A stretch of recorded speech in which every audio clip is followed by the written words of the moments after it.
Hi, this is Grant. I hosted the podcast Quick to Listen 10 years ago. Really just did it for less than a year while I was living in Astoria, Queens, 2015, and then stopped. I wanted to, I never go back and listen to the episodes, but I just went and looked at the YouTube comments on some videos, very kind, thoughtful comments, and people have wondered, what I'm up to now. So I just wanted to fill that in. And as a bonus, outline a couple of episodes that I was planning on doing had I continued. So a little about myself. My name's Grant Hewling. I now live in Portland, and I used pseudonyms on the show, usually Grant Valdez, which is my mother's maiden name, or Don Mirma, which is a pun on Myrmidon. And I stopped the podcast because I started going to grad school to get a master's in city and regional planning in Ohio. So my wife and I moved. We got married right before starting grad school in 2016 and moved out to Ohio. So I just did a clean break. I wasn't going to try to juggle all that. So that's why the podcast ended. I now develop and manage infrastructure, privately owned water and wastewater and recycled water systems, sort of across the West, which grew out of, it's great. It's like applied planning. So it's basically what I studied. And I still make music. GrantHuling, so on Spotify. And I have 2 kids and a third on the way. So, always my true devotion since the beginning of high school has been to songwriting, and I consider myself a lifer. I will keep doing it. It's slow going now with small kids, but it was never to podcasting. And honestly, I'm a little embarrassed with just the profusion of people with humanities degrees who are trying to justify their degrees by making these video essays. Just the profusion of video essays makes me embarrassed to have even done the podcast in a way,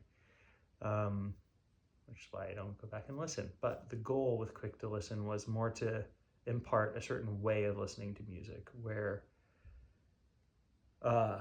it's like when people say an album saved their life. I mean, what does that mean?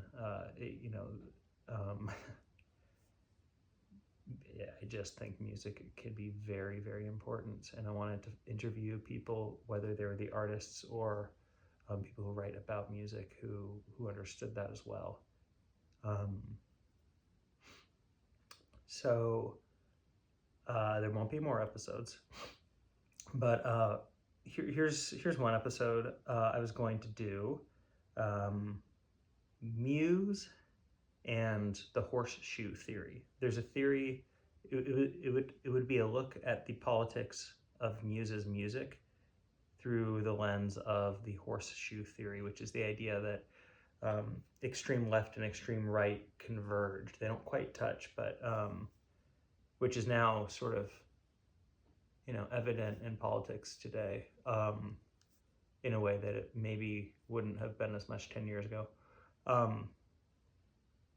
And just having fun with pointing that out, and as a way to explore Muse's politics, which is very broad, but like always revolutionary, always extreme.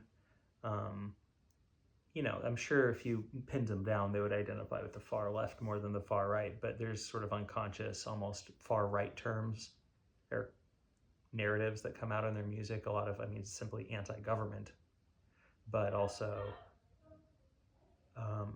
like United States of Eurasia. So,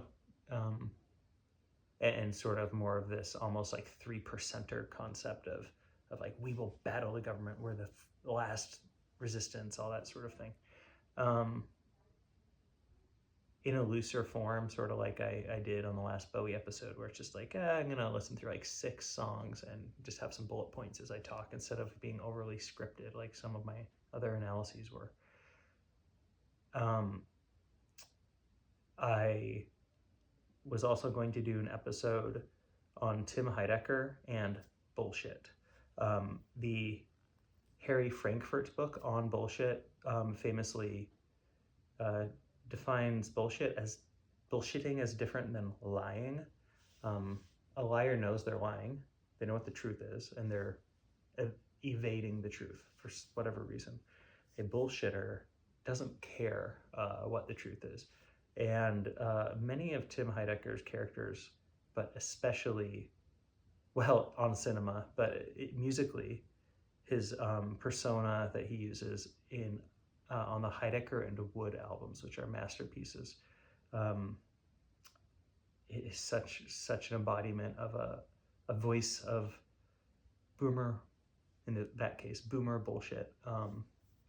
So check those albums out. That's sort of, and there's a lot of fun examples. Like, you can break down the lyrics, like subtle ways where they sort of contradict each other, and or just sort of have this blithe tone of floating through life and not caring about the consequences of what you're doing and that kind of thing. And you know, there are some things that have come out since. I would love to talk about Autumn by the Smashing Pumpkins. You know, the first episode was this long dive into Machina, and Autumn is also a masterpiece. It's so good. It's so good. I don't know what to say. I'm sorry if people don't get it, but you know, if you just slow down and like point out everything that's going on, it really adds up successfully to something remarkable. So I just sort of love to give Autumn the treatment it deserves. I'm so happy about how Corgan's career has been going in his output, because 10 years ago, before OG Lala, he was more in this phase where like hardcore fans like me were, you know, his stock was low because he had announced numerous projects that didn't end up coming out. But now it's like he's putting out Zodionic Crystal Hall, and like it did come out, and like but people don't even know about it. It's amazing. So life is good. I still love and listen to music. If you go on my my Spotify page, you know, I have playlists of just stuff I listen to. So yeah, thanks for listening. And yeah, you know, I think I've done my little slice of the universe of video essays, and I think that's plenty. Take care, everyone. Bye.